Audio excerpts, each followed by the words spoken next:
Maraming mga taong nakakaranas noon sa buhay nila ng pagkalumbay na akala nila sila na ang pinakamalas na tao sa mundo. Mga katanungan na lilipas pa ang maraming panahon bago masagot.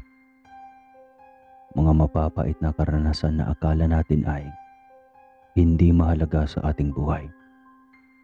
Subalit ito pala ay isang kasangkapan lamang para ikaw ay tumibay pagdating ng araw. Ika nga, hindi magiging perpekto ang isang istorya kapag walang the end. Tungayan po natin mga kaaswang ang kwentong itatampok natin sa araw na ito. Ito ay magpapaalala sa atin na kahit anumang pagsubok na dumating sa iyong buhay, huwag kang mag-alala. May darating sa iyo na magandang kabanata. Simulan na natin ang istorya.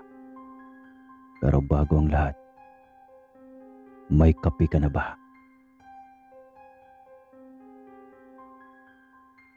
Magmula noong bata pa si Pedro, palagi na siyang kinukutyang wala siyang tatay dahil wala siyang nakagisnang ganito. Tanging ang kanyang ina lamang ang kanyang kasakasama sa kanyang paglaki at sa araw-araw niyang buhay. Pero hindi hadlang sa kanya ang kawalan niya ng tatay. Hindi naman kasi kahit minsan nakaramdam ng pagkukulang si Pedro sa pagmamahal ng kanyang ina na si Teresita. Binata na si Pedro at wala siyang ibang prioridad kundi ang tulungan ng kanyang ina sa kahit anong aspeto. Lalo at nakikita niyang unti-unti na itong lumulungkot sa mga dumadaang araw. Lingid kasi sa kaalaman ni Pedro ay mayroon siyang kambal na kinuha ng kanilang tatay at isinama paalis. Ayun ang kinalulungkot ng kanyang ina araw-araw dahil hindi maalis sa isipan nito ang kanyang kambal. Gustong-gustong makita ni Teresita ang kanyang isa pang anak at muling mabuhat at alagaan. Hindi naman naging lihim ng matagal kay Pedro ang lahat dahil nakakalat lamang sa kanilang tahanan ang kanilang mga litrato kasama ang kanyang kambal na kanyang kamukhang kamukha. Ngunit wala siyang nakikitang litrato ng kanyang ama dahil sinunog daw ito ni Teresita. Mahilig magpakwento si Pedro sa kanyang ina patungkol sa kanyang ama at kambal. Ayon sa kanyang ina, na noong buntis pa lamang ito sa kanila ng kanyang kambal, ay ayaw na daw talaga ng pamilya ng kanyang ina sa tatay niya. Sa kadahilan ng puro mali daw ang mga gawain nito. Kaya naman nahirapan ang mag-asawang gumalaw na naaayon sa kanilang gusto. Dahil laging may mga mata at bibig na nakabantay sa kanila. Gustong-gusto nang bumukod ng tatay niya ngunit ayaw namang iwan ni Teresita ang kanyang pamilya. Kaya noong nanganak si Teresita, pinagpilian na ng kanyang tatay kung sino ang nais nitong isama upang umalis na. At iwan ang buhay na nasasakal siya. Napili ang kanyang kapatid na si Pablo at naiwan si Teresita at si Pedro. Kinuha ng kanilang ama ang pagkakataon na hinang-hina si Teresita para may sakatuparan niya ang pagtakas nito kay Pablo. At nagtagumpay naman ito. Dahil kahit anong ginawa nilang hanap ay hindi na nila ito muli pang natagpuan. Kaya naman araw-araw nalulungkot at umaasa si Teresita na muli silang magtatagpo ng kanyang isa pang anak. Sinabi ni Teresita na hindi na nila pinalaki pa ang gulo. Hindi na din nila ninais na kalabanin ang angkan ng kanilang ama dahil hindi sila basta-basta at maaaring buhay ang kapalit kapag kinanti sila. Kaya hinayaan na lamang nila dahil kilala naman ni Teresita ang kanyang asawa at alam naman niya sa kanyang sarili na mahal nito ang kanilang anak at wala itong ibang dahilan para maging pabaya. Ayon din kay Teresita na mahal pa din niya ang kanyang asawa. Kahit ilang taon na din ang nakakalipas at kung babalik pa ito ay muli niyang tatanggapin. Nagpatuloy na lamang ang mag-ina sa normal nilang pamumuhay. Nagtatrabaho sila sa isang gulayan kung saan nagtatanim at nagbebenta sila ng gulay. Hindi naman maliit ang kitaan ngunit sakto lang. Isang tanghaling tapat, habang abala si Pedro sa pagtitinda, may isang matandang lalaki ang lumapit sa kanya at medyo werdo ang mga galawan nito. Ikaw ba si Pedro? Iyong kapatid ni Pablo? Mga anak ni Nardo? Sikat ang pangalan niyo sa lugar namin. Nabalitaan mo na ba? Nasa panganib ang kapatid mo, pero hindi pa naman siya mamamatay. Saad ng matanda. Kilala mo ang tatay ko? Paano? Teka, anong nangyari sa kapatid ko? Takang tanong ni Pedro. Umibig ng tao kagaya ng tatay mo, kaya naparusahan. Pero di naman nakakamatay yon. Galit ang tatay mo sa kanya kaya napalayas. Kung gusto mong kausapin mo siya. Teka, nagkakilala na ba kayo? Tanong ng matanda. Hindi pa po. Kahit minsan hindi ko sila nakilala. Saan ko pwedeng makausap ang kapatid ko? Tanong ni Pedro. Sa Sitio Kawayan. Ang sabi, doon daw nakatira sa abandonadong kubo, kasama yung asawa niya. Magkamukha naman kayo kaya hindi ka malilito. Sambit ng matanda, sabay alis. Hindi naman mapakali si Pedro sa kanyang hindi inasahang malaman. Sabik na sabik din kasi siyang makita ang kanyang kapatid at makilala ito sa unang pagkakataon. Kaya naman nakiusap siya sa kanyang kasamahan na bantayan muna ang pwesto dahil mayroon siyang importanteng pupuntahan. Kaagad niyang binaybay ang daan patungo sa Sitio Kawayan na 3 oras din ang layo magmula sa kanila. Pero walang pagod at hingal na ininda si Pedro. Tuloy-tuloy lamang siya at nang marating ang nasabing kubo, kaagad naman siyang kumatok. Bumungad sa kanyang lalaking kawangis niya, ngunit maputi at mahaba ang buhok at di hamak na mas payat sa kanya. Ngumiti siya dito at bigla naman itong nagwika. Sino ka? Bakit kita kamukha? Siguro pinadala ka ng tatay ko para linlangin ako, no? Umalis ka dito bago pa kita saktan. Galit na wika ni Pablo. Hindi ko nga nakilala ang tatay natin eh. Pablo, ako to si Pedro, ang kambal mo. Nanginginig ako, di ako makapagsalita. Hindi ko inaasahan na makikita pa pala kita. 20 taon kitang hindi nakasama. Sa amin na lang kayo tumira ni Mama.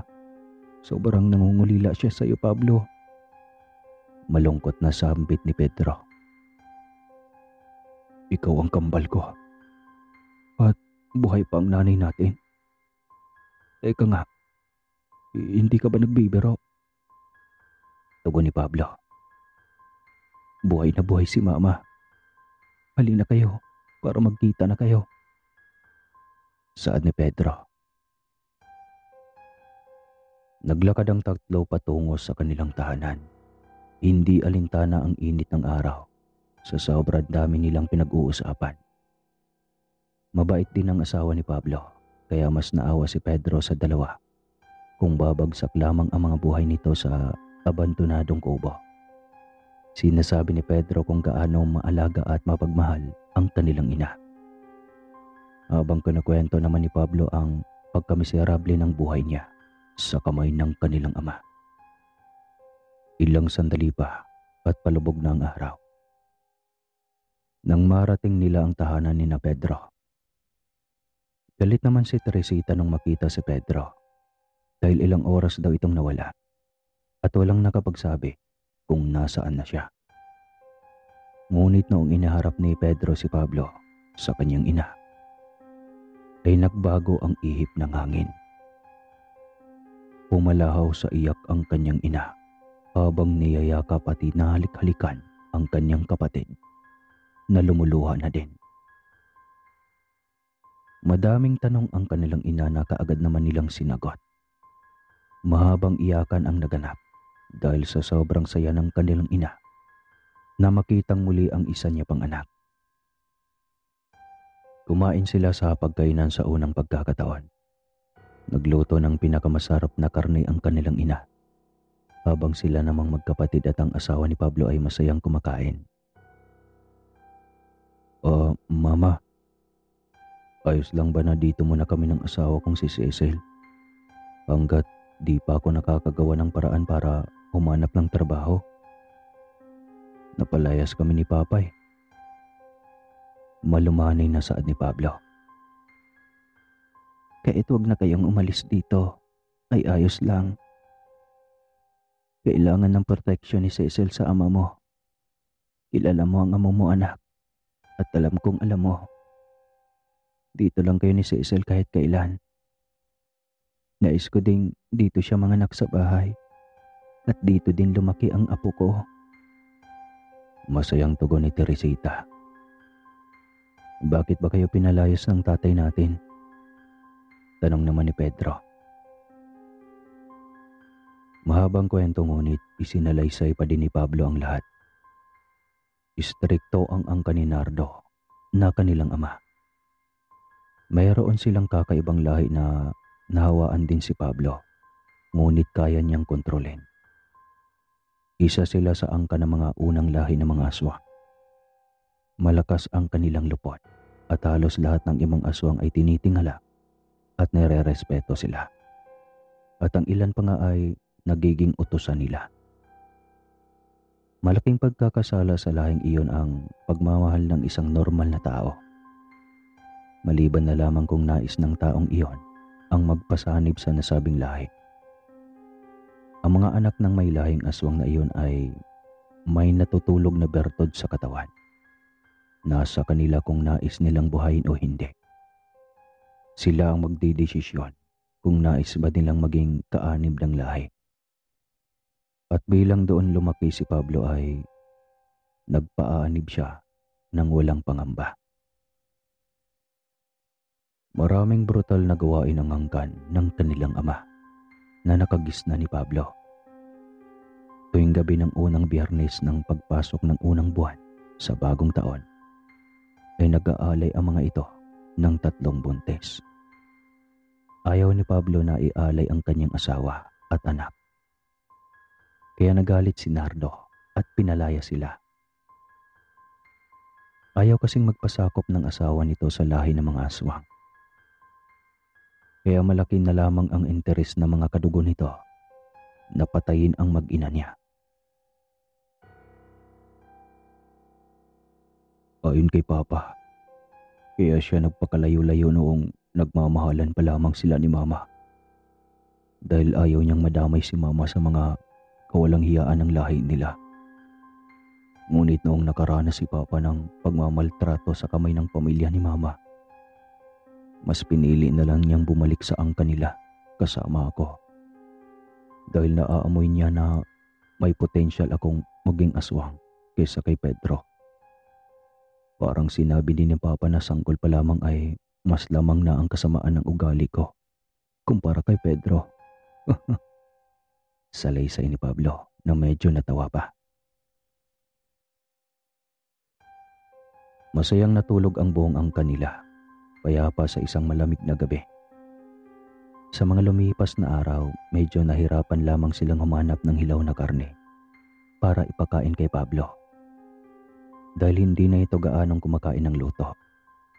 Pero sa bawat araw ay nagagawa naman nila ng paraan.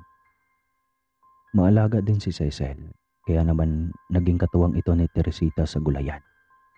Habang ang magkapatid naman ang nakatuka sa pagbabantay ng mga ibinebentang gulay. Parang baliktad ata. Ayon kay Pablo, na mga panahong iyon ay ramdam pa din niyang may nakasunod pa ding mga mata sa kanya at nagbabantay. Pinapanood ang mga galaw niya. Alam niyang nasa paligid lamang ang iba nilang angkan dahil paniguradong utos iyon ng ama niya. Hindi naman natatakot si Pedro sa kanyang mga nalalaman. Gusto niyang makilala ang kanyang tatay o kaya'y masilayan man lang. Ngunit sa tuwing binabanggit ito ni Pedro ay nagagalit lamang sa kanya si Pablo. At palagi nitong pinapamukha sa kanya na hindi magandang ideya ang makilala ang kanilang tatay dahil magaling itong manlaso ng isipan. May mga pagkakataon ding nakakaramdam na si Pedro ng mga kaluskos at parang may mga matang sumusunod na nagmamanman sa kanya. Ayaw naman niya itong sabihin kay Pablo dahil ayaw niyang mag-away silang magkapatid. Naging proteksyon niya sa lahat ng aspeto si Pablo. Tuwing may barat na customer ay palagi ito ang humaharap at sa tuwing may nanlalait kay Pedro ay si Pablo ang pumapatol. Sobrang tapang ni Pablo dahil wala itong kinakatakutan. Madalas man nitong mapaaway sa palengke ay wala namang nangyayaring masama dito. Wala ding nagnanais na kumanti sa kanya. Isang gabi, nahuli ng uwi si Pedro dahil marami siyang inaasikaso sa gulayan. Mag-isa niyang binabaybay pa uwi ang daanan kung saan ay napupuno ng mga nagtataas ang damo at matatayog na puno. Maliwanag naman ang buwan, kaya hindi naman ganon kahirap sa kanyang lakadin ito dahil sanay naman na siya. Hindi siya komportable ng mga oras na iyon dahil pagkaramdam niya ay mayroong sumusunod sa kanyang hindi niya nakikita. Ramdam niya sa bawat pagyapak ng kanyang mga paa, ang mga paa ding sumasabay dito. At sa pagkakataong hihinto siya ay humihinto din ito. Kahit medyo kinakabahan na ay pinili pa din ni Pedro ang maging kalmado upang hindi makampante ang kung anumang nilalang ang nais manggagambala sa kanya. Ang kanyang mga lakad ay naging patakbo. Dahil 3 minuto na lamang ay malapit na siya sa kanilang tahanan. Naiihi na din siya ng mga oras na yon. At sa hindi inaasahan ay mayroon siyang nalaglag na sanganan na tatapakan at doon siya bumagsak sa lupa. Akmang tatayo na nang may isang nilalang ang sumampa sa kanyang likod at pilit siyang sinasakal. Hindi siya makagalaw dahil sa higpit ng hawak nito. Malagkit at mabuhok ang tekstura ng katawan ng nilalang na ito at para bang hindi ito normal. Unti-unting nanghina si Pedro at bago pa man malagot ang kanyang hininga, naaninag niya ang isang dambuhalang asong itim na tila ba nagliliyab sa pula ang mga mata na tumatakbo patungo sa kanya. Wala na siyang naalala pa pagkatapos noon. Nagising siya kinabukasan. Nasa tabi niya si Pablo na pinapahiran ng mainit na tela ang kanyang leeg. Bigla naman niya itong kinausap at sinabi ang mga nakita niya bago siya nawala ng malay. Mabuti na lang at nakita kita. Kung hindi, ewan ko na lang sa'yo, Pedro. Bakit ka pa kasi nagpaiwan-iwan? Hindi talaga titigil ang mga angkan nila Papa para gawin tayong miserable. Yung sumakal sa'yo kagabi, pinsan natin iyon. Anak ng kapatid ni Papa. Dapat lumaban ka. Mahina lang yun si Melchor. Hindi yun marunong umilag. Marahil na utusan lang iyon ni Papa na takutin ka. Paliwanag ni Pablo. Ibig mong sabihin, ikaw yung malaking aso kagabi? Ulat na tanong ni Pedro. Oo, ako nga. Bakit? Demonyong-demonyo ba ang dating ko? Saad ni Pablo. Ngayon lang talaga napasok sa kokote ko na May kambal akong aswang. Ano pang anyo ang kaya mong gawin? May iba pa ba? Takang tanong ni Pedro. Bukod sa asong kasing laki ng kalabaw, kaya ko din maging baboy damo na kasing laki ng isang baka. Maging pusa na kasing lapad ng tigre at maging ibon na kasing laki ng isang bahay. Itim lamang ang kulay at pula lamang ang aking mga mata. Bata pa lang ako.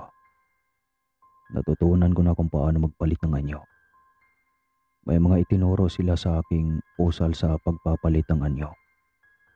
Noong una mahirap pa kasi napakasakit. Para kong hinuhubad ang katawan kong tao at inilalabas ang demonyo sa loob ko. Pero sa pagtagal, nakasanayan ko na. Tanong lang, nakakain ka na ba ng tao? Parang kakaiba niyang level ng pagiging aswang mo. Nakakatakot ka na. Saad ni Pedro. Hindi ko yan hinangad pero nagawa ko yan ng isang beses. May bumugbog kasi kay Papa noong 15 anyos pa lamang ako. Mga magnanakaw iyon. Tinambangan si Papa sa kalsada. Tapos pinagtutulungan siya at kinuha ang mga salaping dala niya. Awang-awa ako sa kalagayan ni Papa noon. Hindi ko matanggap kaya ginawa ko ang turo ng lolo natin sa akin. Inamoy ko ang suot na damit ni Papa at doon ko natuntun ang kinaroroonan ng mga nananakit sa kanya. Noong gabi ay pumunta ako doong mag-isa at tahimik ko silang tinanggalan ng buhay. Tahimik pero madugo ang ginawa ko. Tapos kinain ko sila. Akala ko magiging lihim lahat pero ilan sa paryente natin ang sumunod sa akin. Nakita nila ang mga ginawa ko at hindi sila nagalit. Bagkus ay nagdiwang pa sila at magmula noon, mataas na ang inaasahan sa akin. Bawat pagkakamali ko ay malaking bagay na sa kanila. Malumanay na salaysay ni Pablo. Madami pa sanang gustong sabihin si Pablo ngunit kailangan ni Pedro ng pahinga. Nabugbog kasi ang leeg nito at namamaga. Nagbilin na lamang siya ng mga ilang paalala kay Pedro patungkol sa mga panganib na maaari nilang kaharapin hanggat hindi pa nanganganak si Cecil. Dahil hanggat hindi pa napapanganak ang sanggol ay hindi pa raw titigil ang angkan ni Nardo na papa nila. Magpahinga ka muna at magpagaling. Madami pa akong ituturo sa iyo para protektahan ang sarili mo at si Mama. Hindi pa tapos ang paghihiganti ng tatay natin at mga paryente. Saad ni Pablo. Oo naman, tutulungan kita at aasahan kambal kong aswang.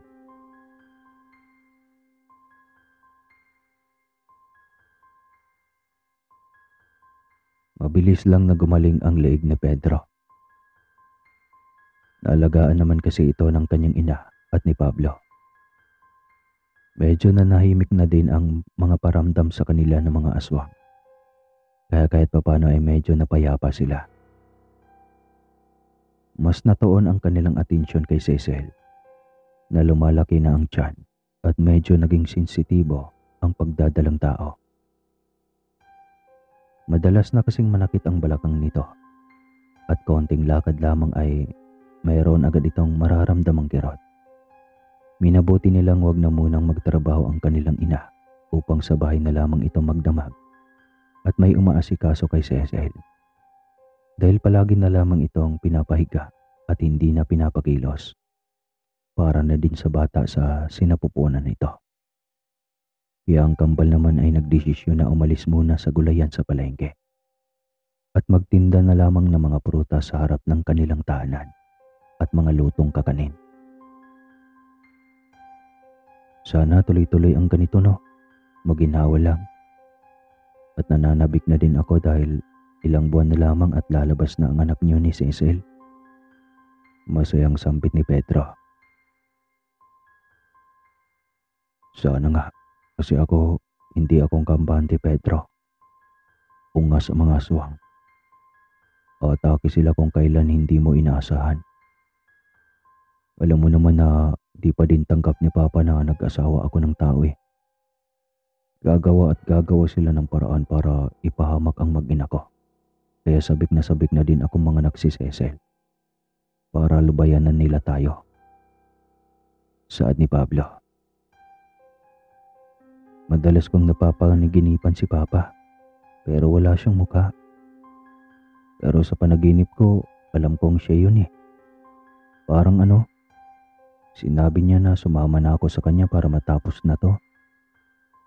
Sambit ni Pedro. Hindi yun panaginip, Pedro. Sa lamang kanila yon. Marahil totoong nakausap mo siya. Gusto ka na niyang kunin ngayon dahil tingin niya ay mas may benepisyo ka sa kalakaran ng lahi nila. Sagot ni Pablo. Hindi ako sasama. Malabo. Pero kung tutuusin, gusto ko siyang makilala kahit papano eh. Gusto kong makita ang ama natin. Alam mo naman nung bata pa ako, madalas akong makotsa ng walang ama. Di naman niya siguro ako sasaktan, di ba? Malumanay na sabi ni Pedro. Kung ako ang tatanungin mo, pigilan mo yung sarili mo na makilala si Papa. Magaling manglaso ng kukote yon. Baka magulat ka. Nais mo nang sumama sa kanya. Ako na nagsasabi sa iyo, Pedro. Madaling makapasok sa angkan nila pero mahirap makalabas. Pag kinausap mo si Papa, hudyat na yun para sa kanya na maaari kanyang angkinin. Pagpapaalala ni Pablo. Bakit parang naging sobrang masama naman ni Papa? Marahil siguro ay nasaktan siya ng sobra sa mga naranasan niya sa pamilya ni Mama, no? Kaya kahit anak niya, kaya niyang pagmalupitan. Nararamdaman ko din kasi na palaging may nakamasid sa akin, di ba? Wika ni Pedro. Maaari mo naman siyang kausapin kung humarap at makipag-usap siya sa iyo eh. Pero kung kilalanin at makakasama mo siya ay hindi magandang ideya. Alam ko naman na hindi siya titigil hanggat hindi siya nakakaganti. Basta't mag-iingat na dahil mahirap ang magtiwala ngayon. Kahit kamag-anak at magulang mo pa yan, lalo at hindi ka naman lumaki kay Papa. Muli pang sambit ni Pablo. Natigil ang kanilang pag-uusap dahil may grupo ng mga misteryosong binata ang dumaan. Bago ito sa kanilang paningin at iba ang datingan ng mga ito. Para bang may hindi magandang balak sa kanilang lugar. Maitim ang aura ng mga ito dahil sa kanilang mga itsurang kakaiba. Mga makakapal ang buhok at itim ang ilalim ng mga dilat na dilat nilang mga mata. Para ito mga asong ulol na nag-aanyong tao. Iba ang kutob ni Pablo sa mga binatang iyon. Dahil alam niyang ibang uri ito ng mga aswang. Medyo nangangamba din siya dahil buntis ang kanyang asawa. At hindi malabong naamoy ito ng mga binata. At hinahanap ang eksaktong lugar para tiktikan. Sa pagdaan ng mga ito ay nag-iba talaga ang ihip ng hangin. Parang naging negatibo ang pakiramdam ng buong paligid. At ayun na ang indikasyon na mayroong mali sa nangyayari. Napabulong na lamang si Pablo na mga aswang ang mga binata at tiktik ang lahi ng mga ito. Nakilala bilang sabik na sabik sa mga sanggol sa sinapupunan. Agad namang tumakbo papasok si Pablo upang silipin ang kanyang asawa. At hindi naman siya nagkamali. Dahil nakita niya itong iniinda ang naghihilab ng tiyan. Paraan daw kasi iyon ng mga aswang para maging palatandaan nila ang isang buntis. Nag-uusal ang mga ito ng mga kataga upang may isang maliit na hangin na pumapasok sa tiyan ng buntis at magpaikot-ikot dito dahilan ng paghilab. Kaagad namang inusala ng pangontra ni Pedro ang kanyang asawa. Kaya naman kumalma na din ito. Nangamba si Pablo. Kaagad namang inusala ng pangontra ni Pablo ang kanyang asawa. Kaya naman kumalma na din ito. Nangamba si Pablo dahil hindi lang pala isang lahi ng aswang ang may banta sa buhay niya o sa buhay ng mag-ina niya, kundi dalawa pa. Kaagad naman niyang tinuruan si Pedro ng mga pangontra para makatulong sa kanyang pagbabantay at pagprotekta sa kanilang bahay. Hinahapunan, nais kumuha ng buntot pagi ni Pablo, pandagdag sa pangontra sa mga tiktik. Lalakad pa ito ng mga ilang oras, papuntang baybay, upang bumili sa mga mangingisda. Kaya naiwan si Pedro sa kanilang tahanan. Sumapit ang gabi, hindi naman natatakot si Pedro. Minabutan niyang seryosohin ang kanyang pagbabantay.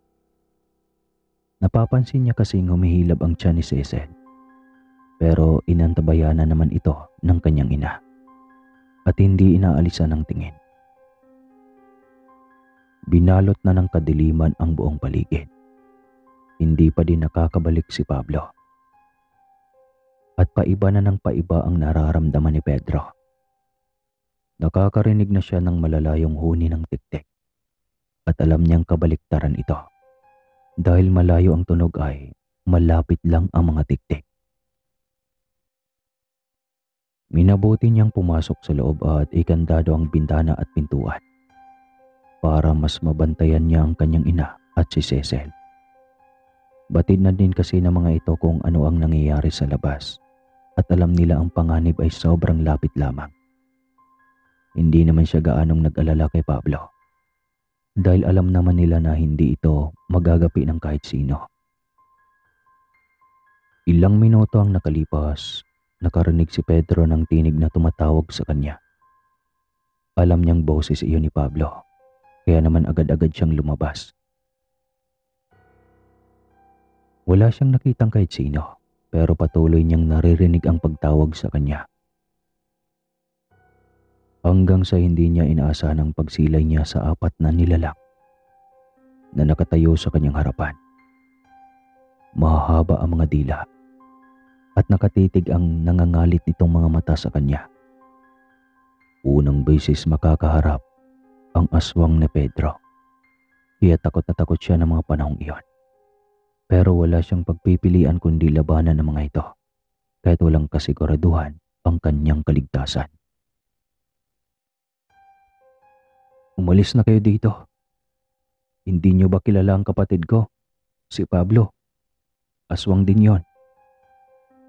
At anak niya yung tinitiktik niyo. Umanda kayo sa kanya pag may ginawa kayo sa mag-ina niya. Sigaw ni Pedro. Hindi kami matatakot kay Pablo. Itinapon nga yan ang angka niya. At pati sila ay nagkaka-interes sa sanggol niya. Sambit ng isang tiktik at nagtawanan pa ang iba. Kung ibigay na lang sa amin ang kanyang sanggol, di mas nakatulong pa siya. Lalakas kami dahil sa dugo ng sanggol na yan. At bilang kapalit ay tutulungan namin si Pablo nagapiin ang sino mang paryente niyong gagalaw sa kanya. Saad pa ng isang tiktik. Ano namang pakinamin sa sinasabi ninyo? Umalis na kayo dito. Kasi pag naabutan kayo ni Pablo, bubulagta kayo dyan. Galit na sigaw ni Pedro. Ilang saglit pa ay nakaamoy si Pedro ng napakasangsang na amoy. Nakakabaliktad ng sikmura, maging ang mga tiktik ay umalma din sa kakaibang amoy. Habang sumusuka si Pedro, narinig niya ang isang tiktik na sumisigaw. At pagtingin niya ay nakabulagta na ito. Nangingisay sa hindi malamang dahilan. Hindi ako makagalaw. Hindi tayo makakagalaw. Napako tayo. May kakaibang nilalang sa paligid. Sigaw ng isang tiktik. Hindi kinaya ni Pedro ang amoy dahil lumalala ang pagkasangsang at dumating na sa puntong nahihilo na siya. Hanggang sa unti-unti na naman siyang nawala ng malay. Nagising na lamang siya sa mga ingay. Hindi yon pamilyar na ingay sa kanya. Kaya kaagad niyang binangon ang kanyang katawan. Bumungad sa kanyang harapan ng isang matipunong lalaki na parang pamilyar sa kanya. At hindi nga siya nagkakamali dahil ngumiti ito at yumakap sa kanya. "Papa, ba't ako nandito? Nasaan sila mama? Nasaan ako?" Gulat na saad ni Pedro. Akala ko, hindi mo ako makilala anak eh. Ang laki mo na. Halatang hindi ka pinapabayaan ng nanay mo. Huwag kang mag-alala. Ligtas ka dito. Pasensya ka na ha. Bigla na lang kitang kinuha kagabi. Alam ko kasing mapapahamak ka sa mga tiktik na yon. Saad ni Nardo. Nag-aalala na yun sina Mama at Pablo sa akin. Iuwi mo na ako, Papa. Ano na naman bang balak mo? Ginawa mo na ngang miserable si Pablo, pati ba naman ako? Sambit ni Pedro. Ayaw mo ba akong makasama kahit saglit lang anak? Hindi ka ba nangulila sa ama mo? Nagsisisi na ako. Sana pala ikaw na lang ang sanggol na kinuha ko at hindi si Pablo. Hindi sana ikaw ang kataas-taasan dito. Tignan mo, si Pablo. Sinayang niya. Siya pa naman ang pinakamalakas na berto dito. Tapos nag-asawa lang siya ng tao. Salaysay ni Nardo. Marahil, kaya masigit ako kay Pablo sa tingin mo, ay mas maayos magpalaki si Mama kumpara sa'yo. Kung may mali man kay Pablo, ay dahil sa'yo yon. Nagmahal ka din naman ng tao eh. Dapat naiintindihan mo siya. Mabuting asawa si Cecil sa kanya. Parang si Mama. Sadyang di ka lang ganun katapang para ipaglaban si Mama sa pamilya niya. Galit na wika ni Pedro. Anak nga kita. Ganyan na ganyan ang ugali ng isang aswang. Matapang. Nananalaytay pa din talaga sa iyo ang dugo namin. Saad ni Nardo. Iuwi mo na ako. Sige na. Hindi ako aswang. Ayoko sa iyo. Sigaw ni Pedro. Iuuwi naman kita. Basta pagbigyan mo lang ako ngayon anak. Matagal na kitang gustong makita. Malumanay na sagot ni Nardo. Matagal mo na akong gustong makita pero wala ka man lang ginawang aksyon. Hindi mo man lang binalikan si Mama kahit patago para sa amin. At pwede ba? Lubayan mo na sila Cecil at ang anak nila ni Pablo. Itigil nyo na yang alay-alay nyo na yan. Pabayaan nyo na sila. Dugo at laman mo din ang anak ni Pablo. Galit na wika ni Pedro. Wala akong dugo at laman na labag sa loob ko, Pedro. Hindi ako nagkulang kay Pablo. Ayaw kong mag-asawa siya ng tao kasi ayaw kong maranasan niya ang naranasan ko sa pamilya ng mama niyo. Ayaw kong ipagtabuyan siya ng ibang tao at gawin siyang mahina. Ang gusto ko pag nagkapamilya si Pablo ay buo sila at tanggap ang pagkatao niya. Ayun ang hindi niya maunawaan sa opinyon ko, pero hindi siya nakinig. Oo, nagmahal din ako ng tao. At kahit kailan hindi ko pinagsisihan na mahalin si Teresita. At hanggang ngayon ay mahal ko pa din siya. Pero pinagsisihan ko na nagkaanak kami sa maling oras at pagkakataon. Na kailangan naming maghiwalay para matahimik na ang buhay namin parehas. Sa tingin mo ba, hindi ko inisip na mabuo tayo? Hindi porkit aswang ako ay wala na akong nararamdaman. Kumakain ako ng tao pero nagmahal ako ng tao. Nakakatawa, di ba? Para akong bumuntis ng baboy pero ang paborito kong ulam ay baboy din. Ayokong maramdaman ni Pablo ang bigat ng naranasan ko. Dahil si Pablo lang ang tanging naging kasayahan ko sa pagkalugmok ko nung malayo ako sa inyo ng mama mo. Araw-araw kong tinitignan si Pablo at iniisip na nasa tabi kanya dahil alam kong magkawangis kayo. Sinayang ni Pablo ang lahat ng pagmamahal at pag-aalaga ko sa kanya. Sinuway niya ang nag-iisang utos ko sa kanya at hindi ko nakasalanan kung anong nais mangyari nang nasasakop namin sa asawa niya at wala akong kinalaman doon, Pedro. Paliwanag ni Nardo habang lumuluha. Araw-araw din akong binabagabag dahil ang mga ingit at iyak ni Pablo na wala siyang nanay sa kanyang tabi ay siyang mga iyak at ingit mo din na wala kang tatay sa tabi mo. Madami kaming magandang pangarap ng nanay mo sa inyo. Sadyang hindi lang talaga umayon ang lahat dahil pinilit namin ang hindi dapat. Muli pa nitong wika. Natahimik na lamang si Pedro at niyakap ang kanyang ama. Unang beses nilang nagkita sa buong buhay niya at naunawaan niya din ang nais nitong iparating kung bakit nagawa niyang itakwil ang sarili niyang anak. Gusto kong makasama si Pablo. Ayoko siyang mawala sa akin. Kaya ko siya pinalayas para magpakalayo-layo siya. Para maging ligtas kahit papanong mag-ina niya dahil mas nasasaktan akong nakikita siyang nasasaktan. Ikaw na lang ang bahala sa kapatid mo. Huling wika nito. May narinig silang sigaw sa labas. Kaagad naman silang naalarma at lumabas. Unang beses makasilay ni Pedro ng mga kabahayan na walang mga bintana at mga naglalakihang mga kawa at isang malaking estatwa ng kambing na nakatayo at nakadamit na gawa sa ginto. Marahil ayun ang Diyos ng mga aswang sa lugar na iyon at ayun ang nais nilang alayan. Madaming nagsilabasan na parang mga adik ang itsura tapos ang babaho. Marahil ay mga paryente nila ang mga iyon. Pero mas nagulat siya nang makita niya si Pablo na galit na nakatayo sa gitna at may hawak na buntot pagi.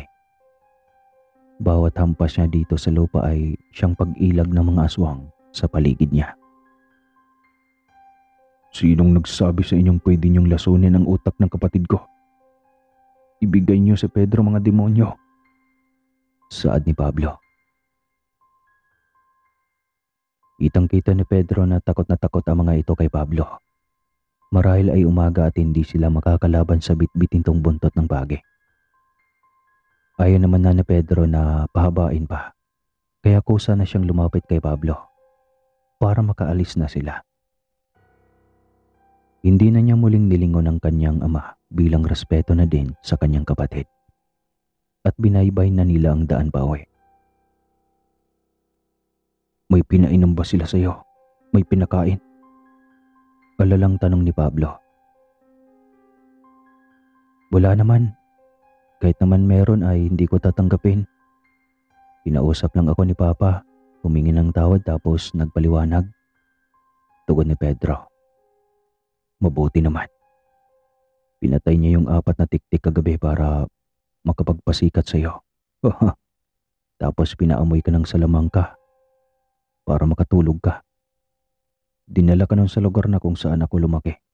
Mas malala pa sa sementeryo ang lugar na yon. Madaming ligaw na kaluluwa at mga itim na nilalang dahil sa gawain nila at naghihiganti lahat. Kwento ni Pablo. Buti na lang sinundo mo ako. Hindi ko na alam pa paano makauwi sa atin at pagkaramdam ko. Hindi ako pauwiin ni Papa dahil sa mga pakiusap niya sa akin. Saad ni Pedro. Kapal nga eh. Malamang at nangako na naman at nagsabi na naman na mahal niya si Mama. Wala nang pamilya ni mama. Bakit hindi niya kayang dalawin ngayon? Pasalamat sila hindi ko pa sila pinatay kanina. At sana masindak na sila at pabayaan na ang mag-ina ko. Dahil ilang buwan na lang naman ay manganganak na si Cecil. Siguro 3 buwan na lang. Kaya salamat din sa pagmamalasakit sa asawa ko.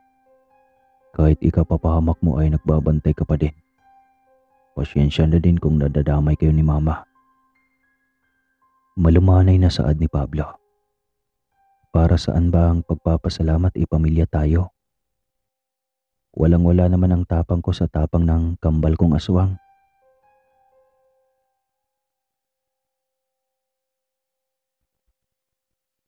Malungkot na palagi si Pedro magmula nung nakausap niya ang kanilang ama. Madami pa sana siyang gustong marinig dito pero hindi na tama ang magtagal pa sa lugar na iyon. Kung formal lang sanang makakapag-usap si Pedro at ang kanyang ama. Kaso malabo dahil malaki ang galit ni Pablo dito. Makalipas pa ang ilang buwan at nalalapit na ang panganganak ni Cecil. Naging matindi ang kanilang pagbabantay dahil posibleng tumapat sa araw ng ritual ng mga aswang ang panganganak nito. At hindi malabong mas tindihan pa ng mga aswang ang paglapit sa kanilang tahanan. Dahil naipakalat ng mensahe ukol sa paglabag ni Pablo sa kasunduan. Kaya dumami ang nagkaroon ng interes sa mag-ina niya. Buisit, hayop talaga yung Isinardo. Sigaw ni Pablo. O bakit? Anong ginawa ni Papa? Napano ka ba? Alalang tanong ni Pedro.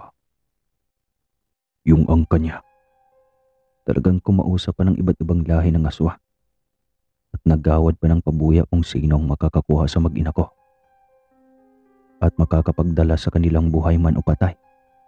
Napakademonyo. Sambit ni Pablo habang lumalabas na ang kanyang ugat sa ulo dahil sa sobrang inis. Kumalma ka nga muna. Baka marinig ka ni Mama at ni Cecil. Hindi nila pwedeng malaman dahil dadagdag lamang iyan sa iisipin nila. Paano mo naman nalaman? Bulong ni Pedro. May 3 akong alagang sigbin. Mga taga-mensahe ko. Minamanmanan nila ang tribo.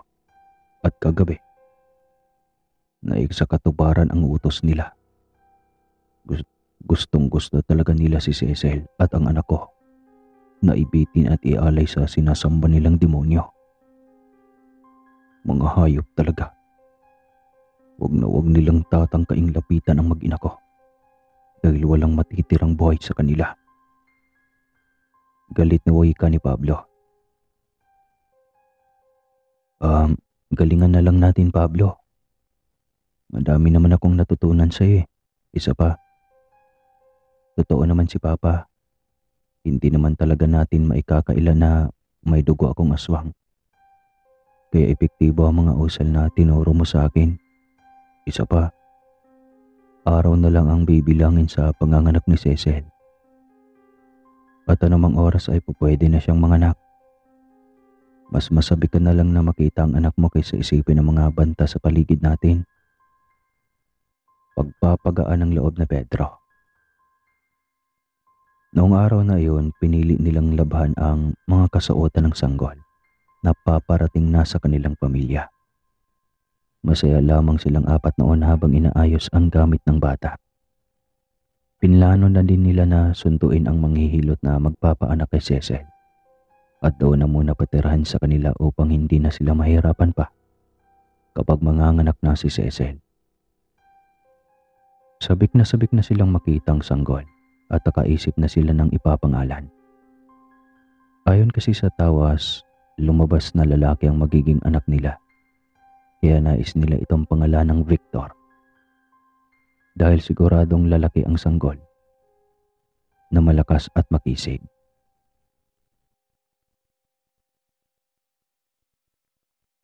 Habang kumakain sila ng nilagang kamote, napansin naman nila na mayroon silang panauhin. Si Manong Don, ang kilalang antingero sa kanilang lugar. Kaya medyo napaatras si Pablo noong makita ito. Dahil si Pablo ay ganap ng aswang, kaya mabigat para sa kanya ang presensya ng matanda. Huwag kang mag-alala, Pablo. Hindi kita sasaktan. Naparito lang ako para ipabatid sa inyo na nalaman ko ang plano ng mga aswang laban sa inyo. Huwag kayong mag-alala. Nasa paligid lamang ako.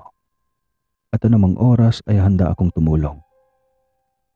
Saad nito habang nakangiti. Salamat po, Manong Don. Sambit naman ay Teresita. Maya-maya pa ay nauna nang pumasok si Cecil at Pablo. Nais kasing magpahinga ni Cecil at inaantok din si Pablo. Kaya naman nauna na silang pumanhik. Naiwan ang mag-ina at doon na nagsimulang magtanong si Teresita. Pedro, anak, sabi sa akin ni Pablo, nakausap mo daw ang tatay mo. Anong sabi niya? Kumusta na siya? Malumanay na tanong ni Teresita. Maayos naman siya, Mama.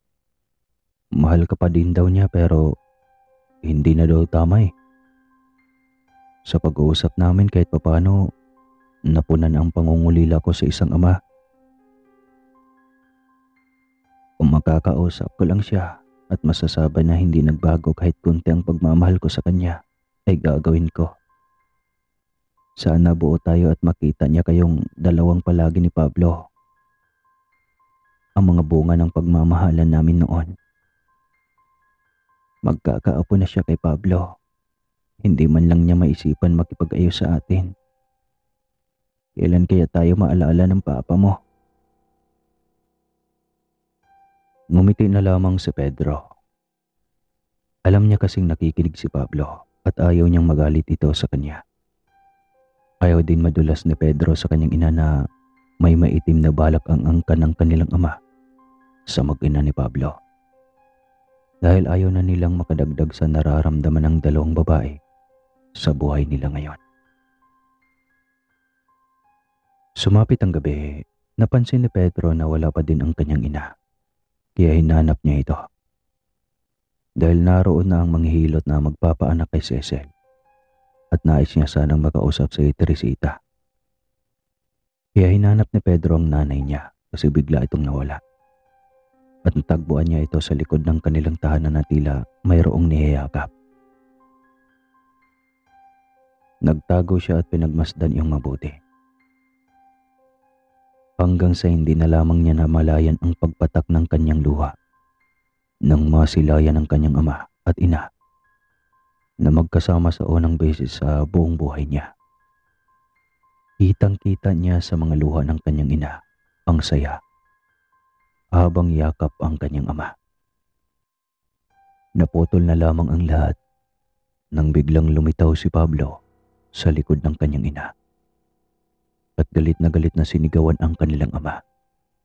Kaya kaagad naman itong nilapitan ni Pedro. Bakit ka nandito? Pati si Mama. Huwag mo na kaming guluhin. Wala kang kwenta. Papatayin ang lahi mo ang mag-ina ko. Hayop ka. Wala ka man lang ginawa para pigilan sila. Sigaw ni Pablo. Pablo, kumalma ka. Nasa harap mo si Mama. Nag-uusap lang naman sila ni Papay. Sigaw ni Pedro pabalik. Bakit ba, Pablo? Bakit ako ang sinisisi mo? Wala akong kinalaman sa nais nilang mangyari. At alam mong mangyayari yan kapag sumuway ka. Pero anong ginawa mo? Sumuway ka pa din. Bulalas ni Nardo. Huwag naman kayong mag-away-away. Ngayon lang tayo nabuo. Pakinggan mo naman ang papa mo, anak. Malumanay na sambit ni Teresita. Habang niyayakap si Pablo na kaagad namang kumalma. Sige, hindi ako makikialam. Kung gusto ni Mama na makasama ka, ayos lang sa akin. Pero tandaan mo, hindi ko palalampasin ang anumang katiting na masamang mangyayari sa mag-ina ko.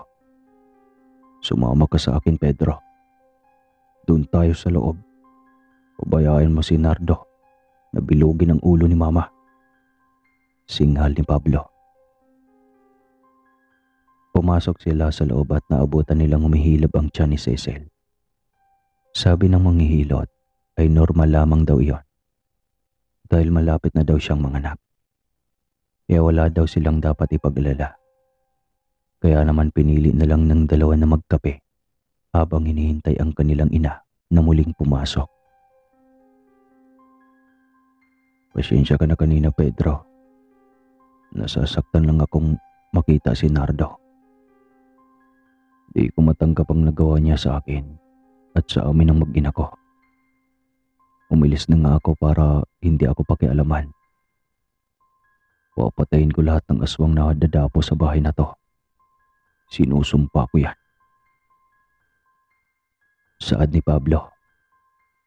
Hayaan mo na kasi si Mama. Mahal na mahal nun si Papay. Minsan lang yung pagkikita nila muli at malabo niyang magbabalikan dahil sumumpa na si Papa sa tribo nila. Pagbigyan na lang nating mapunan ang ilang taong pangungulila ni Mama kay Papa. Ang problema ay natin kung paano tayo lalaban kasi kung ako tatanungin, kaya kong maging aswang na lang kung buhay mo, buhay ni Mama at buhay ni Cecil na parang kapatid ko na din at buhay ng anak mo. Malungkot na sambit ni Pedro. Malakas ka, Pedro. Di mo kailangan maging aswang para lumaban. Basta kapag namatay ako sa paglaban ko sa mga aswang, ikaw na ang bahala sa maginakuha. Alam ko naman na kapatid na din ang turing mo kay Cecil, pero sana, anak na din ang ituring mo sa anak ko, kay Victor. Saad ni Pablo. Ngumisin na lamang si Pedro dahil ayaw niya ang mga ganong klase ng usapin. Ilang saglit lamang at pumasok na ang kanilang ina sa loob. Namugto ang mga mata. Nagdedesisyon na silang magpahinga noong gabi na iyon. Dahil wala naman silang nararamdamang banta sa buong paligid. Kinabukasan, maaga pa lang ay nagising sila sa katok ni Manong Don. Nakaagad na nag-uwi ka na. Ayon sa mga gabay ko, ngayong gabi manganganak si Cecil. Ihandaan niyo na ang mga kailangan para madaling mabihisan ang bata paglabas. Nasipat na ng mga gabay ko ang mga aswang na unti-unting binabaybay ang baryo natin upang gambalain kayo sa pagsapit ng gabi. Huwag kayong mag-alala. Ipinapapatay ko na yung iba sa mga gabay ko. Nakapag-usal na din ako ng palipad hangin at ipinakalat ko na ang mga engkantong kasangga ko sa iba't ibang lagusan papasok ng baryo. Pero huwag tayong makampante. Maganda pa din kayo mamaya. Babala ni Manong Don. Ano bang paghahanda ang gagawin, Manong Don? Sana hindi maapektuhan si Pablo sa gagawin ninyo mamaya. Aswang din siya, di ba? Sampit ni Pedro. Hindi posible ang nais mo. Maliban na lang kung mananahimik siya sa loob ng tahanan ninyo. At hindi mangingialam sa kaguluhan sa labas. Madali lang, di ba? Kung ako sa'yo, Pablo, huwag mo nang tangkain na makisali mamaya. Tulungan mo na lang ang asawa mo na umire at sa loob ka magbantay. Simulan mo na din ang pagpapalipad hangin. Muli pang bili nito. Mukhang hindi nga nagkakamali ang matanda dahil kitang-kita kay Cecil ang paghilab ng tiyan nito, umaga pa lamang. Masakit man makita si Cecil na kumikilos ay kailangan pa din itong lumakad-lakad upang mapadali ang panganganak nito. Nakaantabay naman ang manghihilot at ang kanilang ina sa hirap na hirap ng si Cecil. Mabilis lumipas sa mga oras, ganoon din ang pagbilis ng kabog ng kanilang mga dibdib. Unti-unting nagbabago ang simoy ng hangin at presyensya ng buong paligid. Si Pablo naman ay hindi na nagkamayaw sa pag-uusal ng mga hindi maintindihang salita habang pumapalahaw ng iyak si Cecil dahil sa sobrang sakit. Unti-unti nang naging hapon at dumadami na ang mga ligaw na asong palakad-lakad sa tapat ng kanilang tahanan na tila umaamoy-amoy sa paligid. Hudyat iyon na mayroon ngang mga aswang ang nais maging panauhin sa kanilang baryo. Maya-maya lang din at dumating na si Manong doon na maraming suot na medalyon at madaming dalang mga dahon. Tumambay na ito sa labas ng kanilang tahanan at nagmasid-masid sa paligid. Si Pedro ang naging kasama ng matanda sa labas upang hindi sila mabagot sa pagbabantay. Mabuting mga tao kayo kaya di ko kayo papatayin. Lalo ka na Pedro. Nasa dugo mo ang pagiging aswang. At kung gusto mong maging isang ganap na aswang, ay magiging malakas na uri ka ng aswang. Bakit hindi mo ginagawa? Tanong ni Manong doon. Inong, ayaw ko bigyan ng problema si Mama. At hindi ko pinangarap po na buong buhay ko ay makapanakit ako ng kapwa. Kung magagamit ko lang sa mabuting paraan ng pagiging dungong aswang ay gagawin ko po. Tugon ni Pedro. Mahaba pa ang naging usapan nila at unti-unti na ngang kumagat ang dilim sa paligid.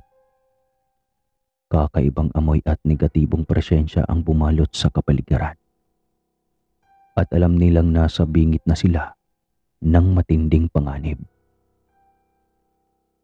Nakakasipat na si Pedro ng mga pulang mata na nagliliwanag sa kadiliman at mga kakaibang huni ng ibon na hindi pa niya kailanman naririnig noon. Bigla namang sumigaw si Pablo. Pedro, sabihin mo kay Tanda na hindi titigil ang mga aswang hanggat hindi na isisilang ni Cecil ang sanggol. Kaya galingan niyong magbantay dahil nandito na ang mga ungas. Bulalas nito. Umiinda na ng sobra si Cecil dahil hirap na ito dahil nalalapit na ang paglabas ng bata. Naging alerto naman si Manong doon at si Pedro sa paligid. Nakakarinig na din sila ng mga kaluskos at iba't ibang pagkilos. Tahimik ang paligid ngunit parang ang ingay at ang gulo dahil na din sa kanilang nararamdaman. Nagulat na lamang sila nang biglang lumitaw ang isang matipunong lalaki na kakaibang dating at mahahalata talaga ditong isa itong aswang. Ang daming pinatay na mga engkanto mo sa kasama ko. Huwag ka nang makialam dito, Tanda. Ibibigay lang naman yung buntis at ayos na. Hindi naman na para magkagulo pa. Kasalanan ni Pablo kung bakit ganoon ang nais ng angka namin sa kanya. Wika ng lalaki. Bakit hindi ako mangingialam? Inasasakop ko sila. Dahil nandito sila sa teritoryo ko. Ang dapat na hindi mangialam dito ay kayo. Umalis na kayo dahil kung hihiling kayo ng digmaan ay hindi ko kayo palalampasin. Galit na sagot ni Manong Don. Ayun naman pala eh. Hindi simulan na natin. Ayaw na ayaw ko sa lahat ang binabata-bata ako. Galingan nyo, Tanda.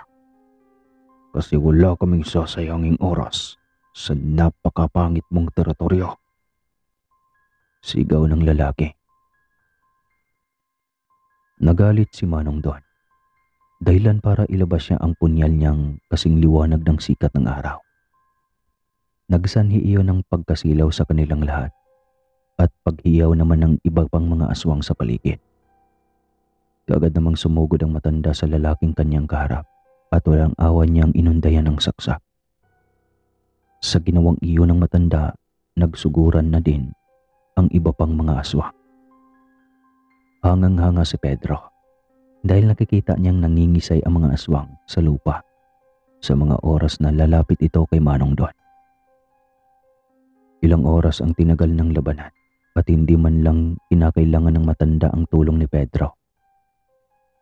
Sa sobrang daming gabay at lakas ng kapangyarihan ng matanda ay napakadami na niyang napapabagsak sa lupang iba't ibang lahi ng aswang na walang kapaguran. Habang ganoon ang sitwasyon at nagdarasal naman si Pedro na sana ay maisilang na ni Cecil ang sanggol upang tumigil na ang mga aswang sa panggagambala sa kanila. Maya-maya pa unti-unting kumonti ang populasyon ng mga aswang. Madaming namatay at madami ning umatras. Pero hindi pa doon natatapos iyon. Dahil nararamdaman nilang may isang grupo pa ang paparating sa kinaroroonan nila. At doon nila nakita ang lupo ng mga aswang na kalahi mismo ng angkan ng kanilang ama. Napalunok ng laway si Pedro sa pagkasindap. Sa mga kahindik-hindik na itsura ng mga ito, dahil maihalin tulad mo ito sa pinaghalong halimaw at demonyo. Hindi sila ganoon kadami pero base sa pisikal nilang katayuan, ay makikita mong hindi ito mga basta-basta. Umuusok ng itim ang mga katawan nito at may mga nahuhulog na mga baga sa mga naglalakihang pakpak nito. Kasing haba naman ng braso ang mga pangil nito na kasing tulis ng bagong hasang itak. Grabing haba naman at kahit ganoon na ang kanilang kaharap, nakangisi pa din si Manong Don na para bang nasasabik pa itong kalabanin ang mga nilalang. Manong, kaya mo ba? Nag-aalalang sigaw ni Pedro. Kayang-kaya ko, Pedro. Sisiw lang sa akin ang mga iyan. Wala sa itsura yan. Nasa galaw yan. Manood ka lang. Huwag kang mag-alala sa bawat pinapatay kong masasama. Ay mas lalo akong lumalakas. Kumpiyansang sigaw ni Manong Don. Agad naman itong bumulong sa hangin at ilang segundo lamang ay namatay ang pangit na presensya ng mga nilalang. Sa tingin nila ay parang normal lamang itong mga aswang. Nawala ang mga nakakatakot nitong presensya. Muli pang umusal si Manong Don. At doon lumabas ang isang higanting engkanto na mayroong katana at walang awang tinapos ang mga aswang.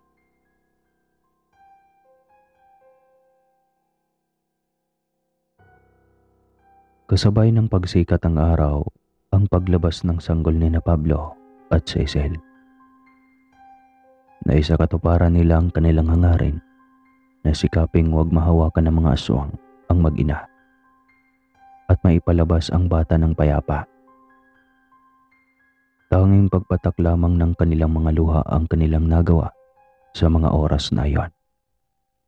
Sobrang saya nila at laking pasasalamat nila kay Manong Don dahil hindi sila pinabayaan nito at iniwanan. Malusog at napakagwapo ng batang lumabas. Lalaki ang bata, kaya naman Victor ang pangalan nito. Hindi naman maipinta ang mga mukha ng magkambal dahil sa sobrang saya nila. Hindi na muli pa silang gagambalain ng mga aswang at unti-unti nang tatahimik ang kanilang mga buhay. Matapos ang konting kwentuhan, nagpaalam naman na si Manong Don upang umuwi na ito at asikasuhin ang sarili nitong buhay. Lubos naman silang nagpasalamat dito nang walang tigil. Karga ni Pablo ang kanyang sanggol para sa unang pagpapaaraw nito sa unang araw din ito sa mundo. Madami silang mga kapitbahay na dumalaw at nagdala ng mga prutas para kay Cecil. Madaming nais makasilay sa sanggol na ipinaglaban ng patayan ni Manong Don. At marami ding natuwa sa sanggol na si Victor dahil sobrang lusog nito at sobrang maaliwalas ng itsura. Pagsapit naman ng tanghali, agaw pansin kina Pedro ang grupo ng mga kalalakihan na tila may bangkay na daladala patungo sa kanilang tahanan. At nasipat nila si Manong Don na nakasunod sa mga ito.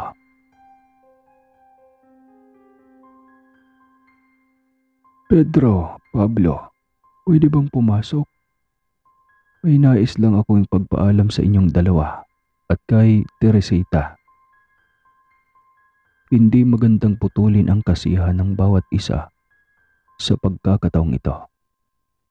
Pero ikinalulungkot ko na natagpuan namin ang bangkay ng tatay ninyo sa sentro ng baryo, kung saan madaming aswang ang dumating. Ayon sa mga nakakita, lumaban si Nardo sa mga aswang, maging sa mga kamag-anak nito. Pinagtanggol kayo ng tatay ninyo kahit sa huling pagkakataon. At iyan ang bangkay niya. Siguro dito na lang natin siya ililibing. O kung gusto ninyo, iburol muna natin ng isang araw. Hindi din naman maganda na pabayaan natin ang bangkay niya kung saan lang. Pagsasalaysay ni Manong Don. Talaga, ginawa ni Papa yon. Maluhaluhang sambit ni Pablo. Yumuko na lamang si Manong Don. Indikasyon ng pakikiramay. At doon na pumalaw ng iyak ang magkapatid. Ganoon na din si Teresita. Kitang-kita nila sa kalagayan ng bangkay ni Nardo na talagang lumaban ito at nagpakatatag. Baka sa katawan nito ang malalalim na sugat at kaliwat ka ng mga galos, kalmot, kagat, at mga kahoy na nakabaon sa mga balat nito. Nahalatang gawa ng isang mambabarang. Kitang-kita ni Pablo ang pag-usok ng kwintas ng kanilang ama. Ayon ang kwintas kung saan naninirahan ang kaluluwa ng isang demonyo na gabay ng kanyang ama. Kaagad niya itong kinuha at nilagay sa kanyang bulsa, habang hindi naman magkamayaw sa kakaiyak si Teresita at Pedro.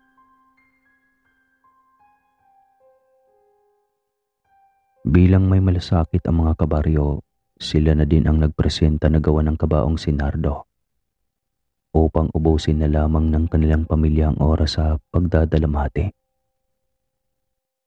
Sa mga pagkakataong iyon, hindi na makausap ang kanilang ina. Palagi na lamang itong tulala na nakatitig lamang sa bangkay ng kanyang asawa na ilang taon siyang nangulila. Hindi maunawaan ni Pedro ang kanyang nararamdaman. Ngunit sa kanyang puso ay galit na galit siya sa mga aswang na gumawa ng ganoon sa kanyang ama. At galit na siya sa lahat ng masasamang aswang, bukod sa kanyang kambal na si Pablo.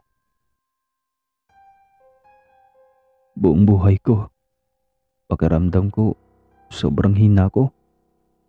Hindi ko kayang ipagtanggol ang aking sarili at hinahayaan ko lang na tapagtapakan ng ibang tao ang pagkatao ko.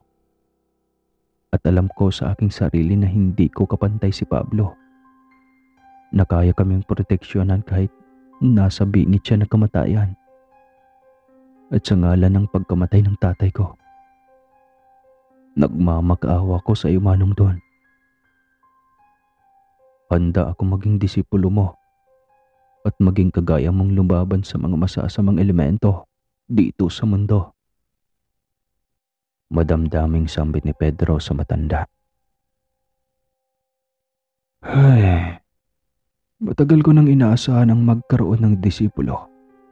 At alam kong karapat-dapat ka sa ganong estado.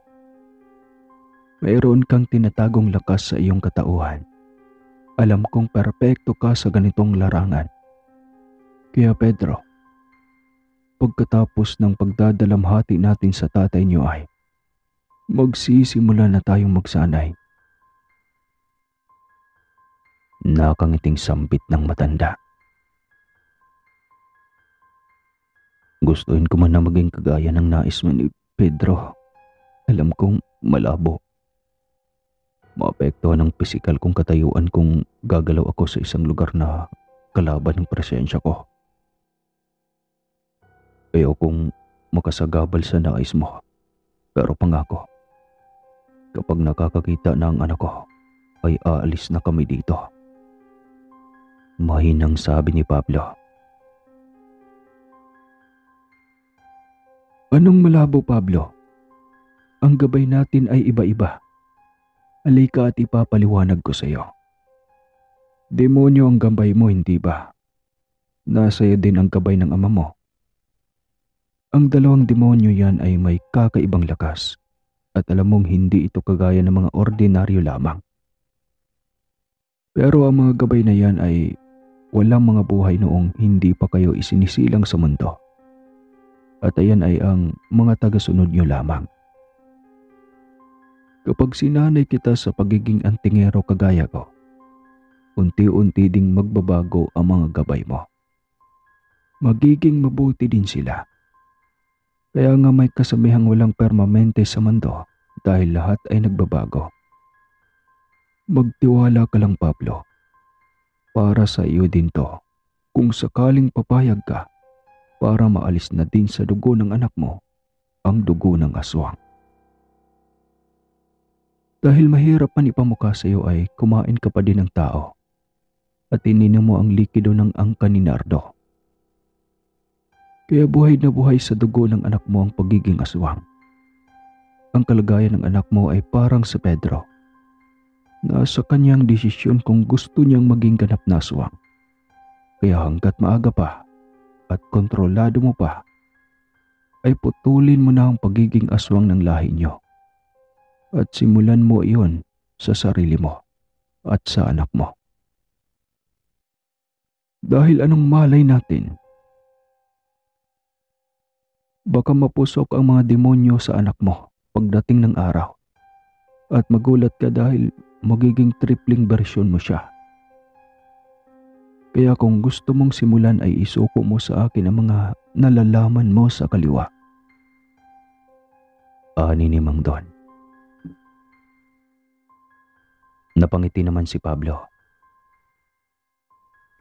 Kahit papano ay nakakita siya ng pag-asa, kahit pa medyo may kabagalan ang proseso. Naidaos nila ang isang buong araw ng burol ng kanilang ama at kinabukasan din ay nilibing na nila ito. Madamdamin ang naging pagbaon nito sa lupa dahil sa hinagpis ng mag-iina. Pinangunahan naman ni Mang Don ang pagbabasbas sa labi ng aswang dahil mayroong lason ang laman nito at maaaring mamatay ang mga tanim sa mga karatig lugar sa oras na dumikit ito sa lupa. Kaya naman inorasyonan niyang malusaw ang mga lason at maagnas ng payapa ang bangkay ng ama ni na Pablo at Pedro. Ang hilot na si Nanay Rina ay naging katuwang nila sa kanilang tahanan. Ayon kasi ang umalalay kay Cecil at sa sanggol. Habang si Teresita ay namamahinga lamang pansamantala dahil masakit pa din dito ang lahat. At ang dalawa ay nagtatrabaho sa umaga at nagsasanay naman sila kina Manong Don sa hapon. Ayaw kasi nilang maapektuhan ng sobra-sobra sa pagkawala ng kanilang ama dahil madaming oras ang masasayang sa kanilang lahat at mawawalan sila ng mga bagay na matatapos. Sinimula ni Manong Don ang lahat sa pagpaparusa sa kaluluwa ni Pablo. Palagi niya itong pinapalahod sa asin upang masanay ito sa presensya ng asin. Pinapakain niya ito ng mga lutong may bawang at kalamansi upang masanay ang dila nito. Ginagawa iyon ni Manong Don upang malinis ang katawan nito sa mga kinain nitong tao. Habang si Pedro naman ay tinuturuan na ni Manong Don ng mga buhay na usal pati sinasalang na ito sa mga kumbate at pagkuha ng mga mutyang aalagaan nito. At lumipas pa ang 2 taon, ay naisakatuparan na ang kanilang hangarin. Hindi man 100% naalis ang pagiging aswang ni Pablo, ay luminis naman ang kaluluwa nito.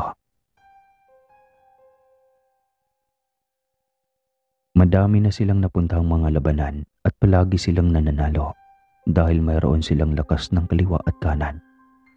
Kaya walang nakakagapi sa grupo nilang 3.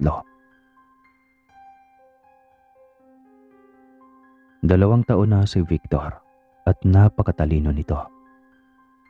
Halatang namana niya ito sa kanyang amang si Pablo, habang si Teresita ay unti-unti namang bumabangon sa kanyang pagkalugmok at muli nang nanunumbalik ang sigla. Si Cecil naman ay naging katuwang na nila sa pagbebenta ng gulay. At unti-unti nang nakakabalik ginhawa ang kanilang mga buhay. Araw-araw ay madaming lumalapit sa kanilang tahanan upang magpagamot at humingi ng tulong sa mga karamdaman o dinadamdam o di naman kaya ay sa panggagambala ng mga aswang o masasamang engkanto sa kambal. Wala namang inatarsang laban ang magkambal, kaya nakuha nila ang mataas na respeto ng kanilang mga kababaryo. Hanggang sa nanghingi na din ng tulong sa kanilang isang pamilya na ginagambala daw ng isang mambabarang. Nagnakaw daw kasi ng mangga ang mga anak nito sa hardin ng mambabarang. Kaya nagalit ang mambabarang. Nilagyan ng lason ang mga mangga, dahilan para maging pipi at bingi at mawala sa kanilang sarili ang kanilang mga anak. Hindi na daw sila sigurado kung gagaling pa ito, pero nais nilang mapanagutan ang mambabarang sa ginawa nito. Dahilan para mapapayag ang magkapatid na tulungan ang kaawa-awang pamilya.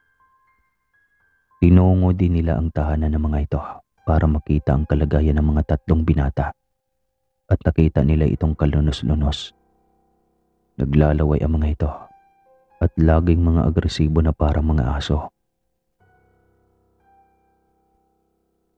Napailing naman ang magkapatid at napaisip sila sa ginawa ng mambabarang.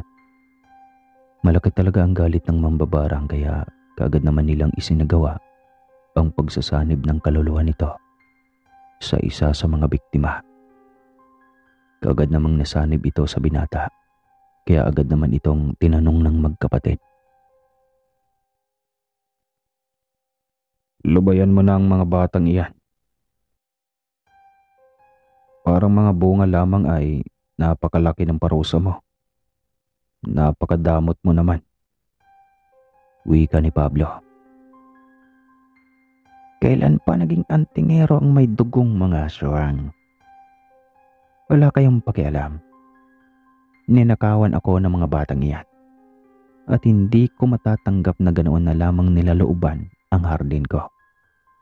Bakit ninyo pinagtatanggol ang mga magnanakaw? Sambit ng mambabarang na nakasapi sa isa sa mga binata. At kailan pa naging takot na manakawan ang magnanakaw? Di ba magnanakaw din kayo mga mambabarang? Magnanakaw kayo ng kaluluwa ng mga tao. At kung gusto mo pang mabuhay ay marapatan mong alisin ang kaluluwa ng mga ulol na aswang sa katawan ng mga binatang ito. At ibalik mo ang tunay nilang kaluluwa sa kanila. Maliwanag? Saad ni Pedro. Namoy ko ang halang ng mga dugo ninyo. Hindi nyo ko kakayanin. Pare-parehas tayo ng dugo, mga aswang. Hindi nyo ko magagapi. Pagmamatapang ng mambabarang. Tag-usal naman ng ilang mga kataga si Pablo at doon ay binulong sa tenga ng binata, kung saan nakasapi ang mambabarang nang bigla naman itong naglililiyad na tila ay nasasaktan ng sobra. Napangisi naman ang magkapatid at nagtawanan. Akala ko ba hindi ka matatalo ng may dugong aswang? Sambit ni Pedro. Kung gusto mong mabuhay, sundin mo ang nais namin at ibabalik mo sa amin ang mga aral na mayroon ka. Pagkatapos ay magsilbi ka sa aming magkapatid. Maging kapanalig ka na namin. Utos ni Pablo. Suko na ako. Huwag niyo akong papatayin. May mga anak ako na umaasa sa akin. Kaya gano'n na lamang ang galit ko. Dahil ayun na lamang sanang kakainin ng mga anak ko para maibsan ang kanilang mga gutom. Ngunit ninakaw pa nila. Hindi ko lang matanggap na ininsulto at pinagtawanan nila kami. Pagpapaliwanag ng mambabarang. Pinagbigyan naman ng mga kapatid ang mambabarang dahil alam naman nila na gagawa ng paraan si Manong Don upang malinis ito at gumawa ito ng mabuti sa kapwa at gamitin sa maayos ang nalalaman niya. Kaya naman noong ibalik na ng mambabarang ang kaluluwa ng mga binata sa katawan ng mga ito, ay pinalaya na nila ang mambabarang at kinausap ang pamilya ng mga binata na pagsabihan ang kanilang mga anak dahil kahit minsan ay hindi naging tama ang pagnanakaw. Umalis sila sa tahanan nito at pinuntahan ang tahanan ng mambabarang. Bungad pa lamang ay halata na sa mga ito ang kahirapan ng buhay. Pinagtagpi-tagpi lamang kasi ang bahay nito at ang mga anak nito ay pawang mga musmos pa lamang. Noong nasilayan nila ang mambabarang ay nabigla sila dahil isa pala itong lalaki na mukhang binata pa. Pero bakit kanina ang boses nito ay parang matandang babae. Pero sa estadong ganoon ay madami na itong alam sa barang. Kinausap nila ito at napag-alamang nasa 27 anyos pa lamang ito. Mayroon ng 2 anak at may asawang may malubhang sakit. Bagamat masama ang pambabarang ay kahit papano, nasagot nila sa kanilang mga sarili kung bakit ganoon na lamang ang inasta ng lalaki sa mga nagnakaw ng mangga sa kanila. Hindi pa nakakabawi ang katawan ng mambabarang sa ginawa nilang sapilitang pagsanib nito, kaya hinanghina pa. Naawa naman ang 2 sa mga anak nitong musmos, kaya naman dinalhan nila ang mga ito ng prutas at gulay para mayroon silang panlamang tiyan habang nagbabawi pa ang mambabarang. Ninais din nilang kunin ang mga libreta at mga gamit pangbarang ng lalaki na nakilala nilang si Andres. Inutusan nila ito na kung may natitira pang mga kaluluwa na nakakulong sa salamang kanya, ay marapati na niya itong palayain, kapalit ng 100% pagsuko niya at pagpayag niya na gamitin ang kanyang kaalaman sa kabutihan at sumama sa grupo nila Manong Don. Tutulungan nilang gumaling ang kanyang asawa sa pamamagitan ng diwata ng kanilang kaibigan. Ibinigay naman ng mambabarang ang tiwala nito sa magkapatid at humingi lamang ito ng ilang araw na pahinga bago ito magsimulang magsanay sa tahanan ni Manong Don. Ginawa iyon ng kambal upang mabawasan ang masamang elemento sa kanilang baryo. Nais din nilang dumami at lumaki ang kanilang grupo para mas marami ang kanilang mga pwersa laban sa mga kasamaan na nagaganap sa kamunduhan. Hindi sila binagaw ng mambabarang at opisyal na din itong disipulo ni Manong Don. Inamin ng kambal na mas gumaan ang kanilang buhay magmula noong tinanggap nila ang pagiging mandirigma laban sa mga masasama. Bihira na silang dapuan ng sakit at problema. Si Victor na sanggol hanggang sa nakalakad ay kahit minsan hindi nadapuan ng kahit anong uri ng sakit at nadapa. Nagkagalos o kung ano paman. Madami kasing nilaan na tagabantay si Manong Don dito. Maging sina Pablo na mga engkantong maliliit, ngunit hindi basta-basta. Tumatak na sa mga taong kanilang grupo. mas dumarami na ang natatakot sa kanila kaysa nang mamaliit. Bit-bit din nila ang ligasiya ng kanilang amang kahit sa lupo ng mga aswang noon nakakampi ay isang magiting na mandirigma. Palagi naman nilang inuudyukan si Pedro na magkaroon na din ng sarili nitong anak upang kapag lumaki na si Victor ay may katuwang ito sa pagmamana ng kanilang tinataglay na lakas at abilidad. At hindi lang masayang ang ipapamana ng kanilang ama at ni Manong Don. Napapangisin na lamang si Pedro at sinasabing dadating din ang araw na may ihaharap na siyang anak sa kanila.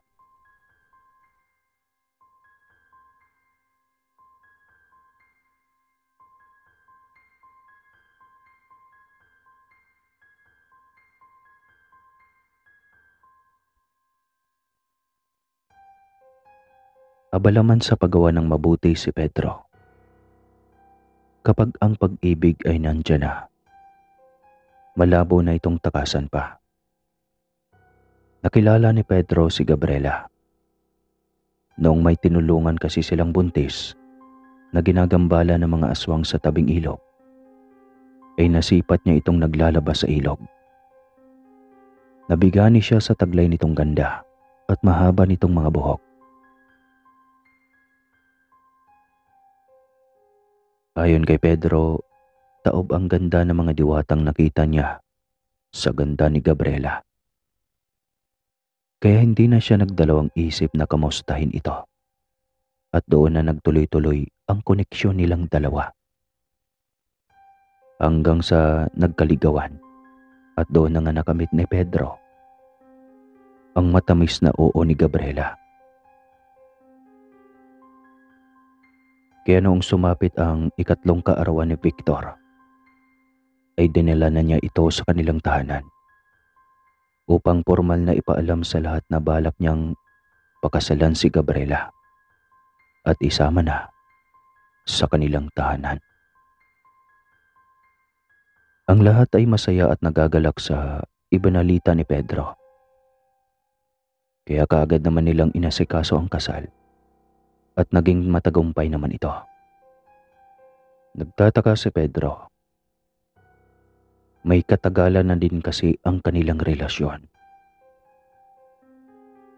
Ngunit kahit minsan ay walang binanggit na kapamilya si Gabriela.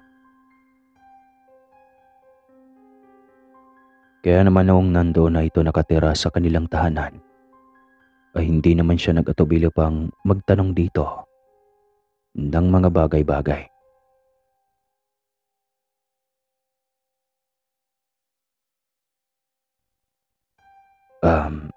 Kasal na tayo. Anak na lang inaantay natin. Bakit hindi mo pa din ako pinakilala sa pamilya mo? Tapatin mo ko, Gabriela.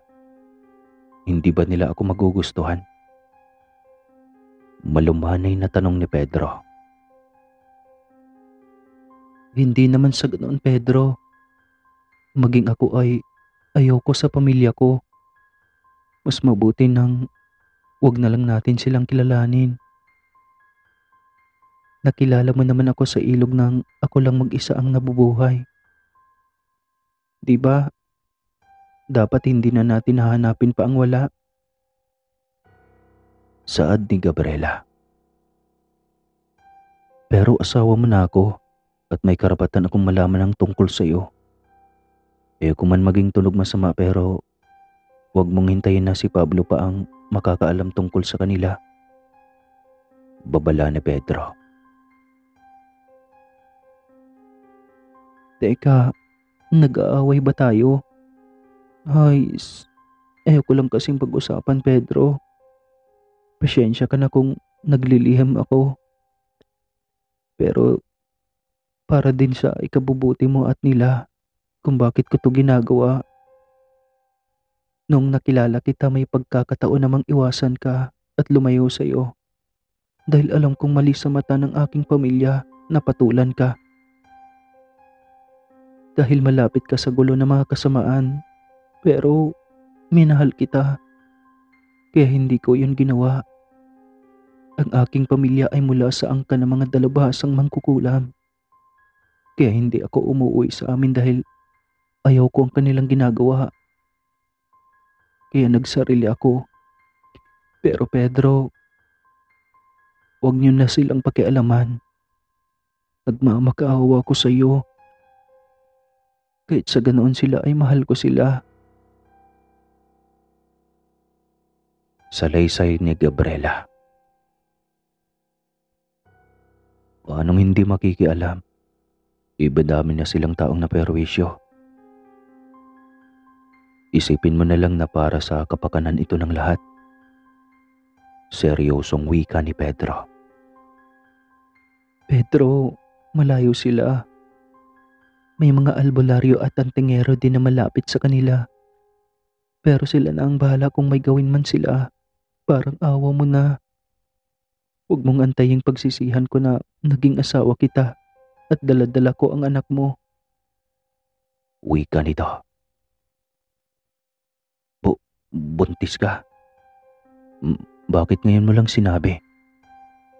Utal pang tanong ni Pedro.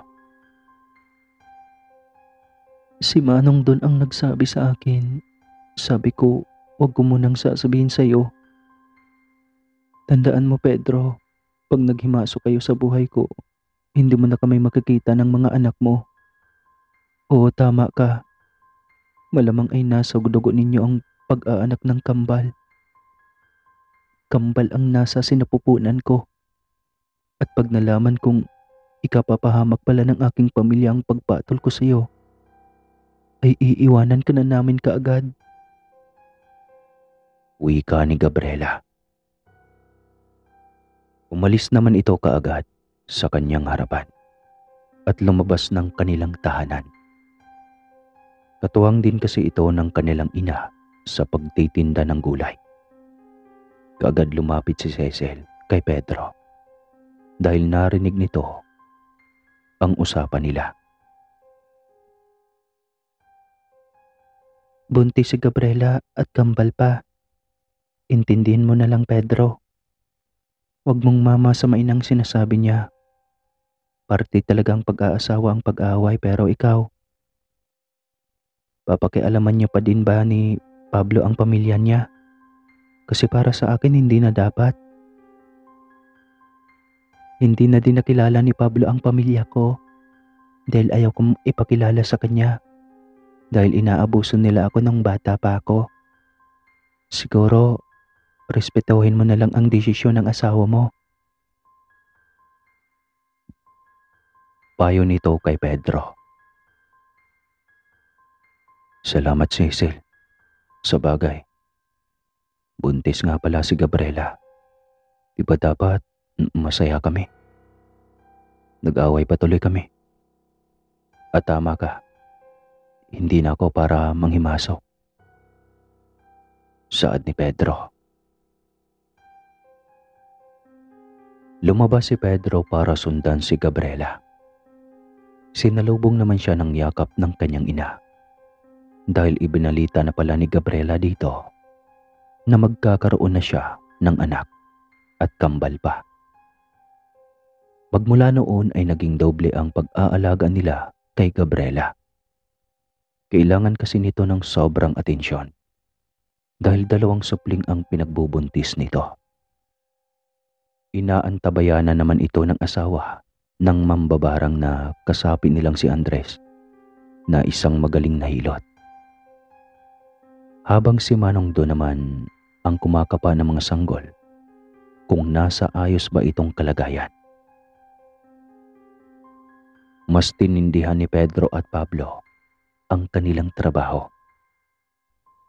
Kaya madalang na lamang silang umuwi sa kanilang tahanan. Minsan kasi ang kanilang pahinga ay nilalaan na lamang nila sa pagtulong sa ibang tao hanggang sa hindi na nila namalayan ang pag-umbok ng tiyan ni Gabriela. Pedro, ayokong magtulog na kikialam pero bilang kapatid mo, nais ko lang magpakatotoo sa'yo. Sigurado ka bang kilala mo ng lubos yung asawa mo? Malaki ang duda ko dyan, Pedro. May naamoy ako dyan sa asawa mo. Bulong ni Pablo. May dugo silang mangkukulam eh. Pero hindi naman siguro nakaka-epekto yun sa pagkatao niya. Hindi siya marunong mangulam. Maniwala ka sa akin. Tugon ni Pedro. Pamilya niya, kilala mo? May nagsumbong sa akin kanina. Galing pa sa malayong baryo. May isang pamilya daw na mangkukulam ang namemeste sa kanila. Hindi kaya pamilya niya iyon? Muling tanong ni Pablo. Ayaw niyang ipakilala ang pamilya niya sa akin. Ayon lang ang alam ko. Mangkukulam daw. Pero baka pwedeng huwag na nating pakialaman yon. Iiwan kasi ako ni Gabriela at isasama ang mga anak namin. Pakiusap ni Pedro. Nabaliw ka na talaga sa pag-ibig, ano? Anong huwag makialam? Ayan ang unang batas sa larangan natin. Huwag tatanggihan ang mga nanghihingi ng tulong. Dapat maiintindihan ng asawa mo yan. Pinakasalan mo siyang hindi mo siya kilala. Pero kilala ka niya noong napangasawa ka niya. Alam mo ang ginagawa mo. Alam niya ang kwento natin. Dapat maiintindihan niya kung ano ang mga kaya mong gawin para sa mga tao. At dapat alam niyang salot ang pamilya niya. Galit na sambit ni Pablo. Ang hirap naman ito, Pablo. Hindi ko na tuloy alam. Pero tama ka. Tiyak hindi pa naman tayo sigurado kung pamilya niya talaga yung mga mangkukulam, diba? Pero kung oo, tulungan mo na lang akong magpaliwanag kay Gabriela. Sana hindi makasama sa mga bata ang magiging reaksyon niya. Malungkot na saad ni Pedro. Tandaan mo, Pedro, ang tunay na nagmamahal ay nakakaintindi o umuunawa. Ngayon maghanda ka na dahil mamaya pupunta tayo sa lugar na yon at kakausapin na natin ang mga mangkukulam. Isasama ko si Andres at si Manong doon. Kaya maganda ka na. Magpaalam ka na sa asawa mo. Baka matagalan tayo. Wika ni Pablo. Naganda naman kaagad ng mga gamit si Pedro para mabawasan ang kanyang iisipin. Pagkatapos naman ay humalik lang siya sa noo ni Gabriela at umalis na sila. Sobrang layo ng nasabing baryo. Sumakay pa sila ng kalabaw para makarating at noong napuntahan na nila ang eksaktong lugar, nagtungo na sila kaagad sa bahay ng mga mangkukulam upang makiusap na itigil na dahil kung hindi, ay papatayin nila ang mga ito nang walang awa. Kung ititigil man nila ang kanilang gawain, kagaya ng kay Andres, ay susuko silang lahat ng 100% at gagamitin ang kanilang kaalaman sa mabuti. Aanib sila sa grupo ni Manong doon. Kaya naman kinatok kaagad nila ang tahanan ng mga ito at kaagad bumungad ang isang matandang lalaki na may hawak ng tungkod at bigla itong napangiti sa kanila.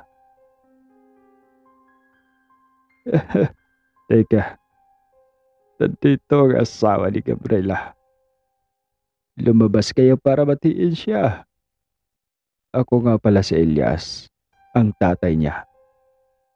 Nandito naman ang kanyang mga kapat. Hindi na namin kailangan ng kwento mo, tanda. Ang kailangan namin, itigil niyo ang pangungulam at sumuko kayo sa amin, mga pakitang tao. Kunwari pa kayong mababait. Ay, teka. Pwede naman pag-usapan to, di ba? Huwag naman ganyang bigla-bigla. Sambit ng matandang si Elias. Nag-uusap na nga tayo, di ba? Isuko niyo ang kaalaman niyo sa amin at umanib kayo sa grupo namin para wala nang mamamatay. Wala kaming pakialam kung anak ninyo si Gabriela na asawa ng kapatid ko dahil hindi iyon sapat na dahilan para palampasin namin ang pangungulam ninyo sa mga kababaryo ninyo. Dahil si Gabriela ay nasa maayos na kalagayan sa poder namin at hindi namin binibigyan ng problema. Galit na sambit ni Pablo. Mukhang makinig muna kayo, pwede ba? Kaya ako yung nagawa sa kanila dahil kasalanan naman nila. Palagi nila kaming inaargabyado. Tinatapunan nila ng basura ang bahay namin kahit hindi naman namin sila inaano. Nananahimik kami. Pero sinagad nila ang aming pasyensya. Wala naman kaming balak na gamitin ang kapangyarihan namin laban sa kanila. Pero sila ang humiling dito. Mahal na mahal namin ang baryong ito.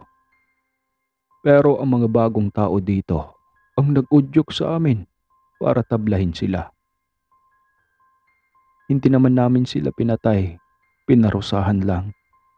Gaya ng mga engkantong kaibigan ninyo, pag nagambala sila ay kaagad silang gumaganti.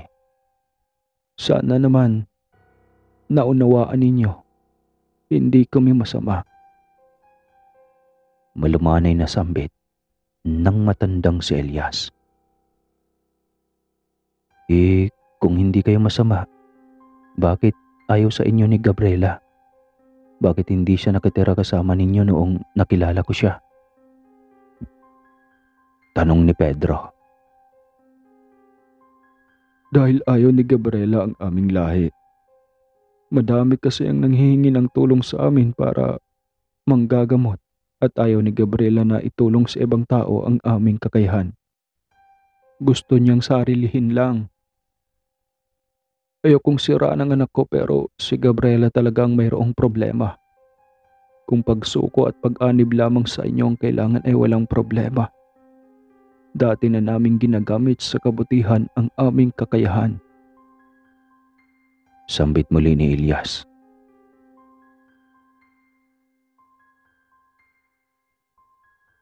Kaagad namang inilahad ng matanda ang hawak nitong tungkod at kaagad namang itong inusala ni Manong Don upang mawala ang masasamang kapangyarihan na mayroon ito. At kaagad naman nila itong binalik sa matandang si Elias. Maging ang mga kapatid ni Gabriela ay tinanggalan din nila ng masamang kapangyarihan. At bilang hindi na maulit pa ang pangungulam at sa pangit na kanilang tahanan, inanyayahan nila ang pamilya na iyon na tumira sa kanilang baryo sa bahay ni Manong Don.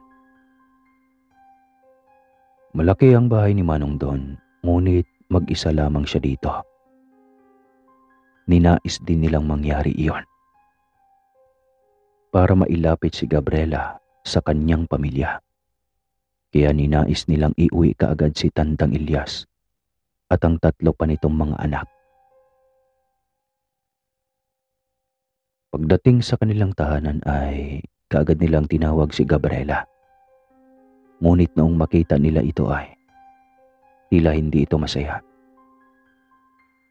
Dahil galit nitong tinawag si Pedro paakyat ng kanilang tahanan. Bakit ka galit? Di ba dapat masaya ka? Nagmalasakit pa si Manong Don sa kanila.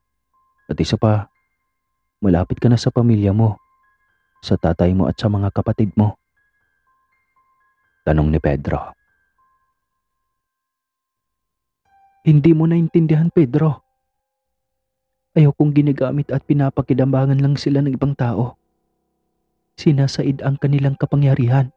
Ngunit pag sila ang nangangailangan ay walang tumutulong sa kanila.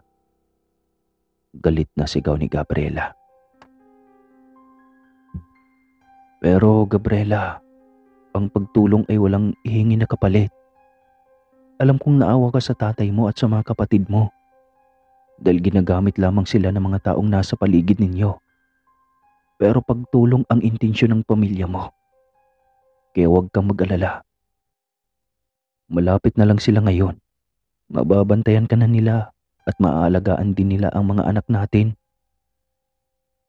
Malumanay na sambit ni Pedro. Salamat talaga sa pag-intindi at pagmamahal mo sa akin, Pedro. Pasensya ka na. Sige, at makikipag-ayos na ako kila tatay.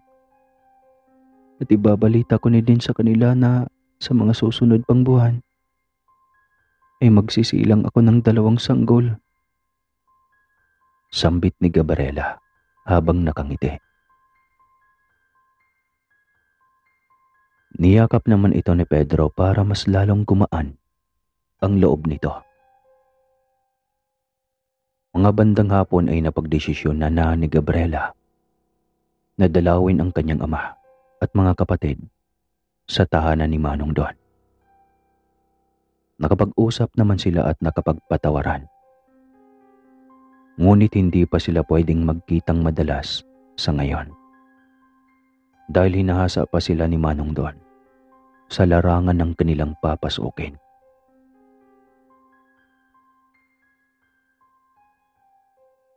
Makalipas ang ilang buwan, nanganak na si Gabriela ng 2 napakalusog na sanggol. Isang babae at isang lalaki na pinangalanan nilang Carmela at Rafael.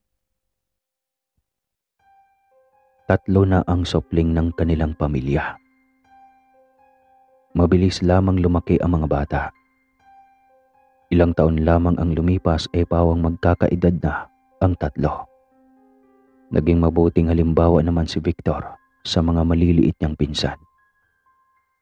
Dahilan para lumaki silang lahat na masunurin at marespeto. Bata pa lamang sila ay mulat na sila sa gawain ng kanilang mga magulang at nais nila itong tularan. Lumaki silang may tangan ng mga proteksyon at abilidad na inahandog sa kanila ng kanilang mga magulang. Hindi sila pwedeng makipagkaibigan basta-basta. Ngunit naiintindihan naman nila ito dahil alam nilang pinoprotektahan lamang sila ng kanilang mga magulang. Kaya masaya na silang 3 na magkakasama. Sa kanila nakatakdang ipamana at sa mga anak ni Andres ang nabuong kapangyarihan ng grupo ni Manong Don. Para hindi mamatay ang kapangyarihan na kayang lumipol sa mga masasama at kumitil ng buhay ng mga demonyo. Si Victor ay lumaking malakas. May abilidad itong malakas ang kanyang pang-amoy at pandinig. Magaling din itong makaramdam ng panganib. Dahil na din siguro sa abilidad din iyon ni Pablo noong siya ay ganap pang aswang. Si Carmela ay may kakayanahang kumontra ng barang at kulam, maging ang mga engkanto ng kaliwa. Kaya niyang lunukin ang lahat ng sumpa upang mas lalo pa siyang lumakas at mapawalang bisa ang mga ito. Malapit din siya sa mga hayop at ayon sa kanya ay nakakausap niya ang mga ito.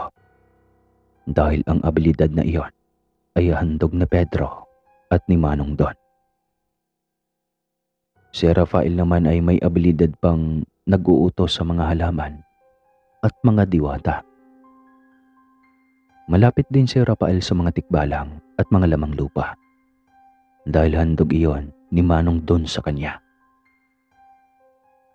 May kontrol din si Rafael sa lupa at tubig na handog naman ni Pedro. Magmula noong nakilala ni Pedro ang kanyang matagal nang nawawalang kapatid, ay madaming nagbago sa takbo ng kanyang buhay.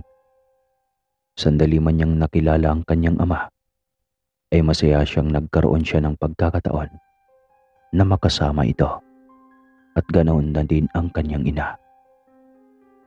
Hindi naging sagabal sa kanyang pagkakaroon ng dugo ng aswang dahil kay Manong Don. Marami silang dapat na ipagpasalamat kay Manong Don dahil ang laking parte nito sa kanilang buhay.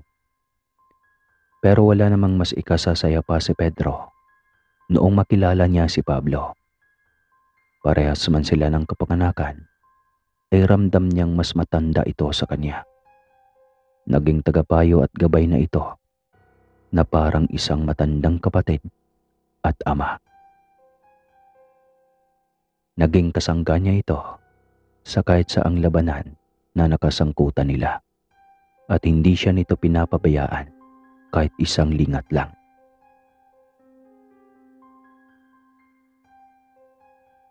Habang buhay kong ipagmamalaki sa buong mundo na meron akong ikaw, Pablo, na meron akong kambal na aswang. Sambit ni Pedro habang nakatingin kay Pablo na kinakarga ang kanyang mga anak. Alright. Paki-like and comment sa mga nagugustuhan ang kwentong ito. Medyo hindi pa rin okay ang boses natin kasi yung ubo ko ba ay mawala. Pakilang sa labat na ako ay namamaos pa rin. Huwag kalimutan magsalabat.